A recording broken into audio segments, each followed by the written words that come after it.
어, 금요일 날 미국장이 플러스로 끝났죠. 뭐 힘이 약하긴 한데 그 전날 유럽장에서 난리를 쳤던 거에 비하면 잘 선방했다 이렇게 우리가 생각을 해야 되겠죠. 월요일 오늘 장이 어떻게 될지는 봐야 될 것 같습니다. 판단이 좀 애매모호하긴 한데 몇 가지만 보고 그리고 인터넷 동영상 중에서 어떤 분이 나오셔가지고 미 국채 얘기하고 미 국채 얘기를 좀 부정적으로 말하고 예를 들면 뭐 외국인들이 국채를 매집을 안 하고 있다, 뭐 발행량은 많다, 금은 계속 매집이 되고 있다 이런 얘기들을 하셔서 제가 데이터를 좀 찾아봤는데 그런 얘기를 들으면 금값이 무한정 올라갈 것 같거든요. 근데 제가 보는 데이터는 좀 달라서 참고하시라고 오늘은 그 정도 내용을 좀 올리도록 하겠습니다. 시장이 불확실한 거는 맞는데 일단은 뭐 이거 어드바이저 퍼스펙티브에 나오는 인플레이션 관련된 데이터거든요. 이제 UIG 요 데이터가 UIG는 그냥 가격만 반영한 거고요. UIG 풀셋은 매크로 관련된 정보들이 그러니까 경제 상황이 약간 포함되어 있는 거거든요. 추세적으로는 계속 내려오고 있어요. CPI 지수를 보면 CPI 전체적인 거는 아랫방향으로 이제 빠른 속도로 내려오고 있는데 코어 부분은 내려오다 살짝 하락 강도가 좀 멈춰 있는 상황이긴 한데 추세적으로는 인플레이션이 이제 잡히면서 아랫방향으로 내려갈 것 같습니다. 그리고 최근 이제 심리적으로 금융시장이 난리를 치면서 뭐 실버게이트, SVB, 퍼스트 리퍼블릭 뱅크인가요? 거기 세 개가 난리를 치면서 금융시장이 요동치고 있고 이제 도이치방크 또 난리를 치고 있죠. 크레딧 스위스 이어서. 그런 것들이 심리적으로 이제 소비 유축이나 이런 것들을 야기할 거기 때문에 인플레이션 압력에는 긍정적으로 작동할 것 같습니다. 안 좋지만, 안 좋은 거지만. 그리고 미국 그 시카고에 CFNAI가 나왔거든요. 얘는 이제 전체를 다 보는 거예요, 무시장. 그래서 이제 생산이나 소득, 그다음에 고용, 그 가계 소비나 주택 관련된 것, 그다음에 이제 판매, 주문, 재고 이런 것들을 종합적으로 보는 거기 때문에 미국 경제 전체의 흐름을 볼 수 있다라고 얘기할 수 있는 건데 보시면 최근에 트렌드가 이렇게 올라갔다가 다 내려왔는데 중요한 건 2월 달 내려온 지표를 보면 전부 다 마이너스로 까였습니다. 플러스는 게 하나도 없어요. 이 전체 영역 중에서. 물론 이 밑에 보시면 이게 3개월 이동평균선이거든요. 3개월 이동평균선은 바닥을 찍고 올라가는 것처럼 보이긴 하는데 이거 말 그대로 3개월 이동평균선이기 때문에 이게 3월치가 나와서 3월치가 밑으로 더 내려가면 얘가 밑으로 꺾여 내려올 거예요. 그래서 일단은 미국 경제가 그렇게 녹록치 않은 상황으로 지금 흘러가고 있는 것 같다. 계속 말씀드리지만 경기 수축이 정점을 치고 수축 국면으로 조금씩 힘을 잃어가고 있는 건 맞습니다. 급격한 하락은 보이고 있지는 않지만 지금 고용 부분 하고요. 고용 부분이 지금 잘 버티고 있는 거죠, 사실은. 그거 이외에 그렇게 녹록하지는 않다 상황이 이렇게 좀 보여지긴 합니다. 그리고 이제 최근 일어나고 있는 난리를 치고 있는 금융주 쪽을 보면 이게 말씀드린 중에 발음 제가 어떻게 하는지 몰라요. 여기서 나온 데이터인데 이게 어디냐면 이게 BOA입니다. BOA 난리치고 있죠. 내려왔다가 다시 급등했습니다. 지금 퉁 튀어서 올라가고 있고 이게 UBS입니다. 크레딧 스위스 인수한 UBS거든요. UBS 최근 보면 급등했다 내려왔는데 다시 약간씩 들리고 있거든요. 그리고 이게 도이치방크입니다. 얘가 도이치방크 보면 최근 5일치 보면 이렇게 급등 쳤다 지금 내려왔는데 아직 이게 직전에서 이렇게 올라온 강도를 보면 아직 추세적으로 지금 하향 국면에 들어왔다라고 이해할 수는 없어요. 상황은 지금 불안정하다라고 하는 걸 아직 유지는 하고 있는데 계속 그 전 영역에서 다 이렇게 치고 올라가는 방향으로 있는 건 아니기 때문에 일단은 진정 국면인지 아닌지는 요번 주 좀 봐야 될 것 같아요. 그리고 그런 상황이 진행되는 과정 중에서도 사실 시장 자체는 그렇게 엄청나게 요동치고 있지는 않아요. 이거 그냥 몇 개 국가 주식시장만 올려놓은 건데요. 이 캔들 차트가 S&P 500 지수고 그 다음에 이게 이제 독일, 그 다음에 파란 게 이게 우리나라 코스피, 여기 노란 게 미국 상해 지수입니다. 지난번 난리쳤던 저점 언저리에서 뭐 들려 올라갔어요. 물론 이제 독일 주식 같은 경우, 유럽 주식 같은 경우 아래로 급락을 했는데 도이치방크 때문에 미국 시장이 다시 반등을 치면서 일단 상황 수습은 좀 해가고 있는 거 아닌가라는 생각을 좀 하게 됩니다. 근데 금융시장 전체가 지금 요동치고 있긴 합니다. 그래서 그것들을 좀 보면 이게 이제 빅스 지수거든요.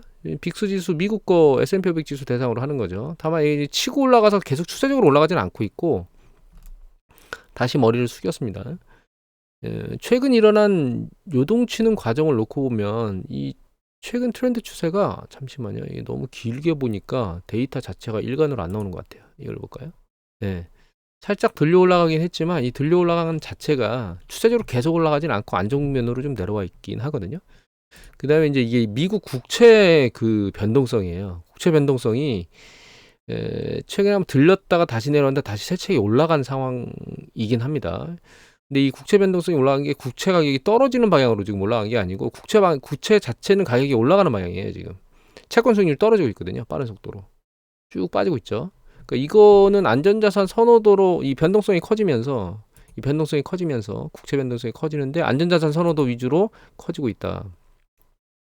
그래서 예전에 국채 매입한 경우 국채 매입에 대한 부분을 계속 말씀드렸는데 그런 부분에서 지금 이익을 내고 있겠죠. 그런데 이제 이미 말씀드렸지만 이 국채에 대한 이익이 극단적으로 날려면 미국이 기준금리를 급격히 내려야 됩니다. 그러니까 경기 수축이 상당히 심화되는 과정으로 가고 있는 과정에서 이익이 극대화되기 때문에 아직 이 정도 가지고는 뭐 매력적이다 이렇게 볼 수는 없어요. 일단 정리해 보면 위험자산 선호도를 보이는, 그러니까 위험자산 회피 현상을 보이는 빅스 지수 같은 경우에는 막 계속 치솟아 올라가지 않고 약간 아래쪽으로 내려와서 조금 안정화된 국면을 거치고 있는데 안전자산 선호도를 말하는 이 미국 국채 변동성 크기는 상당히 높이 올라가서 지금 혼재돼 있다 상황이. 그리고 이게 달러 인덱스 그 변동성이거든요. 얘도 보시면 상당히 크게 위로 쳤다가 3월 16일 날 지난번 SVB 난리칠 때 다시 변동성 자체는 하향 안정화되고 있어요. 다만 달러 인덱스 자체는 좀 이따 이제 같이 볼까요? 이 유로화도 이제 급등했다가 최근에 오히려 유로화가 안정화가 안 되고 약간 옆으로 개걸음을 치고 있죠. 보시면 살짝 들렸는데 내려오지 않고 옆으로 개걸음을 치고 있잖아요. 달러 인덱스는 들렸다가 밑으로 좀 추세적으로 내려왔는데 얘는 아직은 그러진 못하고 있습니다. 그렇다고 얘가 미친 듯이 막 치고 올라가진 않아요. 지금 통화시장, 환율시장, 각 국가 간의 그 통화 거래든 통화시장의 변동성은 여기 보시면 국채시장이나 이런 것처럼 난리치질 않고 있다. 그러니까 그 자금 간 이동, 국제 간 자금 이동이라는 것들이 급격하게 뭔가 요동을 치고 있지는 않다. 이렇게 이해를 하시면 될 것 같고 이걸 종합적으로 놓고 봐서 이 차트를 보면 여기 보시면 이게 이 캔들 차트가 S&P 500 지수거든요. 그 다음에 이게 달러 인덱스예요. 그 다음에 요게 미 10년 국채 수익률입니다. 국채 가격은 아까 그 국채 변동성이 커지면서 밑으로 쭉 내려와서 안전자산 선호도를 보이고 있긴 한데 주식시장 자체는 그렇게 크게 아래로 빠지지 않으니까 위험자산 회피 현상이 이렇게 강력한 건 아니고 그다음에 달러 자산 같은 경우에는 가치가 좀 떨어지고 있죠. 이게 미국에서 SVB 사태로 인해서 일이 터진 것 때문에 얘가 지금 약간 약세로 가고 있는 건 맞아요. 하지만 전체적으로 놓고 보면 주식시장은 변동성이 좀 안정화되고 있는 거 아닌가 이런 생각을 하게 되고 국채시장은 요동을 치고 있고 이게 이제 SVB가 국채 팔아서 매각해서 손실 났다 뭐 이런 얘기들이 있기 때문에 난리를 치고 있는 거고 그 다음에 국제 간 자금 이동이 막 급격하게 발생하게 되면 달러나 혹은 유로와 관련된 가격 변동성이 커질 거거든요. 근데 그런 부분이 아주 심각한 상황으로 돼 있지는 않기 때문에 정리를 해드리면 이게 전 세계로 뭔가 요동치고 있는 건 아니다. 금융시장이 부분적으로 요동을 치고 있긴 한데 이게 전 세계적으로 전이돼서 난리를 치고 있는 건 아니다. 이렇게 이해를 하시면 될 것 같아요. 그리고 요게 금값 변동성이 커지고 있거든요. 금값 변동성이 커지고 있는데 요 부분이 커지고 있는 건 안전자산 선호도가 높아지고 있는 것 중에 하나고 그 중에 이 채권이 요동치고 있으니까 금을 선호하는 쪽으로 가기 때문에 지금 금가격이 올라가고 있잖아요. 금을 선호하는 가격 쪽으로 가기 때문에 그렇다라고 우리가 볼 수도 있긴 한데 중요한 건 이 채권 수익률도 만만치 않게 빠른 속도로 내려오고 있다는 얘기는 채권을 매집하고 있다는 뜻인 거거든요. 그래서 채권 가격이 올라가면서 수익률이 떨어지는 거기 때문에 지금 채권 가격과 금 가격이 동반해서 올라가고 있거든요. 그러니까 굳이 금만 선호하는 것은 아니다라고 하는 관점에서 놓고 보면 굳이 미국 국채가 그렇게 위험한 자산인가라는 생각을 해봐야 돼요. 그리고 이제 아까 잠깐 말씀드리긴 했지만 동영상을 본 내용 중에 그 미 국채가 외면당하고 있다는 얘기를 하더라고요. 하나 더 볼까요? 이게 그 석유 관련된 변동성입니다. 그래서 밑에 있는 게 석유 관련된 변동성이고 이게 WTI 그러니까 미국 서부 텍사스 준유로 가격이거든요. 가격이 급등하고 있지만 이게 급락하면서 이게 그 변동성이 급등하는 건데 결과적으로는 이게 경기 수축에 베팅하는 쪽이 많다는 뜻이죠. 그래서 지금 변동성 지수를 딱 정리를 해보면 위험 자산을 무조건 회피하는 변동성을 보이지는 않는다. 왜? 빅스 지수가 좀 내려오고 있죠. 약간 하향 국면으로.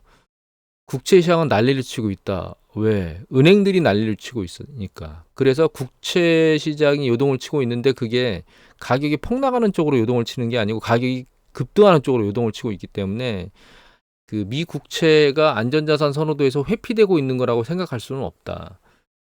그리고 이제 대체 안전자산이라고 대체될 수 있는 금 가격도 급등하고 있다. 그리고 원자재 가격은 변동성이 커졌는데 석유 같은 경우에는 가격이 급락하는 방향에서 커지고 있고 따라서 전체적으로는 경기 수축에 대한 압력이나 이런 것들이 좀 더 강해지고 있다라고 생각을 해봐야 될 것 같다. 심리적으로는 그렇게 움직이고 있는 것 같다. 따라서 이미 앞에 보여드렸던 물가 상승률에 대한 추세는 추세적으로 계속 아랫방향으로 밀릴 가능성이 점점 높아지고 있다. 이 얘기는 다시 말해보면 연준이나 글로벌 중앙은행들이 기준금리를 이제 올릴 끝자락에 다가가도록 얘네들이 지금 현재 변동성들이 그런 쪽으로 작동하고 있다. 이렇게 이해하시면 될 것 같아요. 그리고 이제 국채가 외면당한다 이런 얘기를 하는 얘기를 듣고 일단 금에 대한 부분을 먼저 말씀드릴게요. 이게 가장 짧으니까. 금에 대한 부분을 보면 이게 각국 그 중앙은행들이 금을 매입한 건데 그 증감률의 변동성만 표시를 한 거예요. 근데 전부 다 표시를 할 수 없으니까 제가 중요한 국가들 선진국만 지금 표시해놨는데 이게 중국이거든요. 중국은 보시면 작년 이후에 공격적으로 지금 금을 매집하고 있어요. 증가율이 굉장히 빠르죠. 중국 같은 경우에 사실 러시아가 홀라당 제재에 잡히는 걸 봤잖아요. 그러니까 중국 같은 경우는 금 매집을 계속 늘릴 거라고 생각하고 있습니다. 사실은. 그런데 이 중국이 굉장히 퍼센테이지가 크게 늘어났지만 실제로 이 퍼센테이지가 금값에 다 반영이 됐었더라면 실제로는 이 11월 달, 12월 달에도 미친 듯이 가격이 올라갔어야 되겠죠. 그죠? 그런데 이 금 가격, 우리가 이제 가격 추세를 보면 금 같은 경우는 여기 보시면 여기가 3월 달이잖아요. 12월, 12월이면 이쪽입니다. 근데 그때 추세적으로 금값이 내려왔잖아요. 그러니까 중앙은행에서 중국은 손이 큰 손이죠. 이렇게 급격히 매집을 하는 게 사실은 금가격과 상관관계가 없습니다. 과거의 데이터도 보면 그 중앙은행이 금을 매집하는 건 별로 중요하지 않거든요. 그리고 돈이 많은 사우디아라비아 혹은 여기 밑에 보면 아랍에미리트도 있습니다. UAE. 여기 보시면 금을 추세적으로 막 매집하고 있지는 않아요. 여기 표시가 안 된 건 변동성이 없기 때문에 그렇습니다. 그리고 영국 같은 경우도 그렇고 미국 같은 경우도 그렇고 금의 변동성이 별로 없죠. 그리고 위에 올라가 보면 이제 우리나라나 일본 같은 경우에도 금의 변동성이 없어요. 그래서 이제 뭐 미 국채가 불안전 자산이기 때문에 금의 매집이 늘어나고 있다라고 말하는 건 부분적인 거고 일부 국가들이 그런 거고 주로 미국과 대척점에 있는 국가예요. 밑에 보면 터키 볼까요? 터키도 요새 미국과 대척점을 가지고 있죠. 여기 보면 터키도 엄청나게 막 사직 끼고 있습니다. 이거 넘어가 버렸네. 옛날 걸로 이렇게 이 터키인데 엄청나게 사직 끼고 있죠. 이게 금가에 그렇게 변화를 주고 있지는 못하다라고 하는 걸 이해하시면 될 것 같고 또 한 가지는 이건데 이게 뭐냐면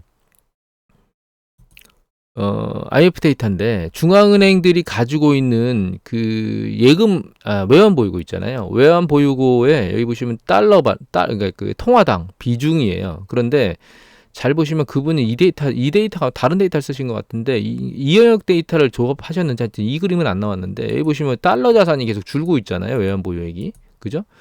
그러면 달러로 회피하고 있는 것 같이 느껴지는데 중요한 건 다른 애들도 빠지고 있다는 거예요. 이렇게 빠지고 있죠, 지금. 그죠? 그러면 중요한 게 이게 빠지는 속도가 달러가 다 세냐 다른 자산보다 이걸 우리가 보면 되겠죠. 그럼 그거 한번 볼까요? 이거 제가 별도로 끄집어내서 엑셀에서 데이터를 뽑아봤거든요. 이거예요. 이게 달러의 보유 비중의 변화거든요. 이 기존에 59%대 있던 게 지금 53%로 떨어진 건 맞아요. 비중이 약간 빠졌죠. 근데 밑에 보시면 유로화도 빠졌죠. 그죠? 여기 보면 중국도 빠졌어요. 중국도. 그러니까 미국에 대한 외환 보유액을 축적하는 게 사실 줄은 건 맞습니다. 맞는데 그럼 미국만 줄고 있느냐? 상대적으로 중국의 줄어드는 강도는 상대적으로 적죠. 사실은. 물론 이것도 여기가 1 정도 줄었으니까 13의 1이면 한 8% 정도 되나요? 여기 59에서 한 6 빠졌나요? 그럼 59에서 6이면 거의 한 10% 조금 넘게 빠졌나요? 그러니까 이게 사실은 그 빠지는 비중이 별반 크게 차이가 안 나요. 그러니까 외환 보유액이 줄고 있는 것은 그냥 글로벌 전체적인 각 통화당 전체적인 추이지 미국만 외면당하고 있는 건 아니다. 이렇게 이해를 하시면 될 것 같아요, 사실. 그리고 한 가지 더 봐야 될 게 국채를 매집하고 있지 않다. 이런 얘기들을 하고 있거든요. 근데 여기 보시면 이게 2023년 1월 달에 나온 이거 미국의 재무부에서 나온 걸 겁니다, 아마.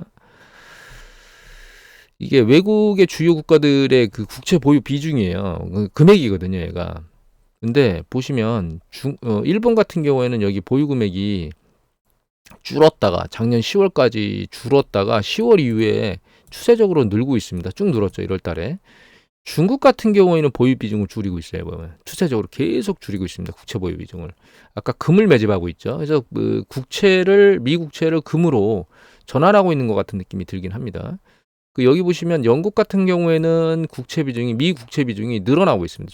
최근 추세 늘어나고 있죠. 이렇게 보면 너무 헷갈리니까 전체 금액을 놓고 보면 여기 보시면 국채 보유 비중이 미국이 작년도 요때까지 작년 10월까지는 국채 보유 비중이 줄다가 최근에 국채 보유 비중이 늘어나고 있어요. 글로벌에서.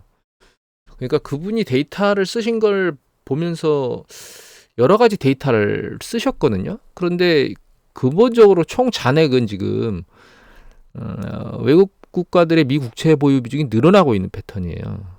그러니까 채권 수익률이 이렇게 급격하게 떨어지고 있는데 그러면 이게 미국에서만 매집해가지고 이게 떨어뜨리고 있는 거냐? 그건 아니라는 거죠. 그래서 저는 그분의 의견하고 좀 동의할 수가 없고 미국 채권을 이탈하는 거냐? 그렇지는 않다라고 이해를 하셔야 될 것 같아요. 또 한 가지는 이 얘기를 하셨거든요. 코로나 팬데믹 이후에 대규모로 국채를 발행했다, 미국이.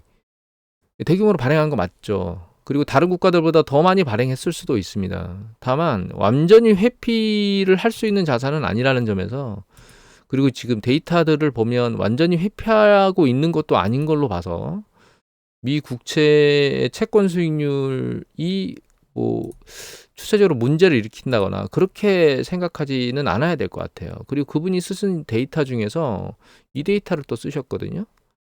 잠깐만. 미국의 국채 수익률이 장기적으로 계속 내려오다가 지금 반등해서 올라가고 있다. 그러니까 이게 무슨 얘기냐면 채권 수익률이 계속 밑으로 내려왔다는 얘기는 채권 가격이 계속 높아졌다는 얘기거든요. 그러면서 채권 가격이 지금 채권 수익률이 올라가면서 하락하고 있다. 그래서 미국의 이제 미 국채는 외면당할 수 없이, 그러니까 가격이 가장 안전자산이라고 선호되고 있었는데 최근에 가격이 떨어지니까, 추세적으로는 떨어지고 있으니까 이게 외면될 수 있다. 이런 뉘앙스를 던지셨는데 이거는 미국채만 일어나는 게 아니거든요. 이게 지금 전 세계 국채들 다 올려놓은 건데, 이거는 이제 빨간 거는 중국 국채고요.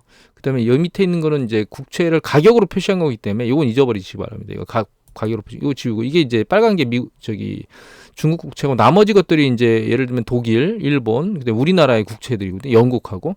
근데 전 세계 국채들은 80년대 초반에 정점을 친 이후에 추세적으로 다 내려왔어요. 그리고 또 한 중요한 건 국채가 추세적으로 내려오는 게 있고요. 경기 사이클이 움직일 때 추세적으로 움직이는 패턴이 있어요. 이게 무슨 얘기냐면 추세적으로는 다 내려왔죠. 그런데 경기 사이클 전반과 후반부를 보면 추세적으로 밑으로 내려와 줍니다. 올라가요, 그 뒤에. 이게 무슨 얘기냐?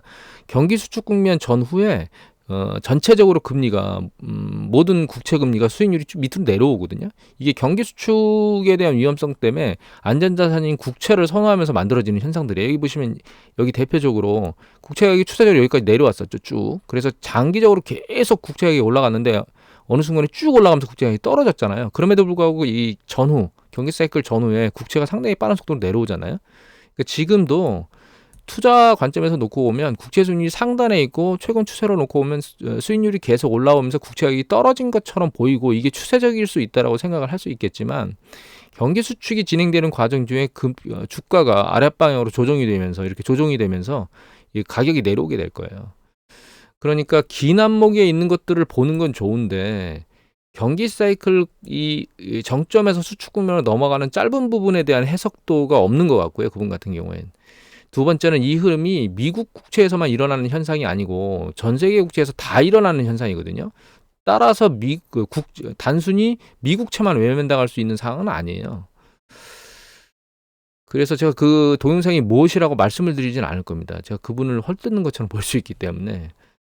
예전에도 말씀드렸는데 어떤 분이 올해 주식시장은 박스권에 있다가 내년에 추세적으로 올라갈 수 있을 거라고 얘기하는 분이 있다고 말씀드렸잖아요. 그분 같은 경우에는 사실 경기 사이클이 도는 전체적인 흐름 중에서 신용 사이클에 대한 얘기는 전혀 없이 그런 얘기를 했기 때문에 신용 사이클이라고 말하는 거는 경기 사이클 확장 국면에서 대출이 은행에서 가격 기업으로 내려오면서 그 경기 사이클을 돌리는 역할을 하는 그 부분이거든요. 그 부분이 한번 뒤꼬이면 리셋이 없이는 다시 돌기가 상당히 어렵습니다. 사실 전체적으로 놓고 보면. 그리고 지금 일어나고 있는 뭐 도이치방크 문제, 그러니까 그 이전에 실버게이트는 좀 다릅니다. 그 가상화폐와 관련된 거니까. SVB뱅크라든가 퍼스트 리퍼블릭 뱅크 쪽에서 나오는 일들이 단순히 국채의 매각 손실로 인한 일들로만 일어나는 거냐. 그건 아니고 은행의 본업인 사실 대출 플로우나 이런 것들에 문제가 생기면서 사실 그게 이어지는 거거든요. 그 대출 플로우나 이런 것들이 정상적으로 이루어지고 있다면 굳이 국채를 매각할 이유가 없을 거예요. 자금 흐름이 정상적이기 때문에. 그런데 은행 자체가 하고 있는 본업에 문제가 발생했기 때문에 보유하고 있는 그 국채를 손실을 내면서까지 팔아야 되는 상황이 발생한 거거든요. 그게 경기 사이클의 신용 시스템에 문제가 발생한 상황에서 일어나는 일들이에요. 그러니까 그런 거 해소를 하지 않은 상황에서 경기가 계속 돌 수 없다라고 말씀드렸듯이 이거 같은 경우에도 데이터를 그냥 부정적인 부분만 뽑아서 얘기를 하고 전체적인 부분의 흐름을 잘 이해를 안 하고 얘기를 하시는 것 같아서 혹여나 금값이 미친 듯이 올라갈 거라고 예측을 하고 채권 가격은 이렇게 추세적으로 올라갈 수 없다. 그러니까 채권 수익률이 추세적으로 내려갈 수 없다라고 이해하는 동영상들을 만약에 보신다면 한 번쯤은 그게 맞는지 잘 생각을 해보셔야 될 것 같아요. 오늘은 뭐 짧게 할 거라고 생각했는데 항상 짧게 할 거라고 생각하고 해보면 좀 길거든요. 뭐 오늘은 이 정도까지만 하고 마치도록 하겠습니다.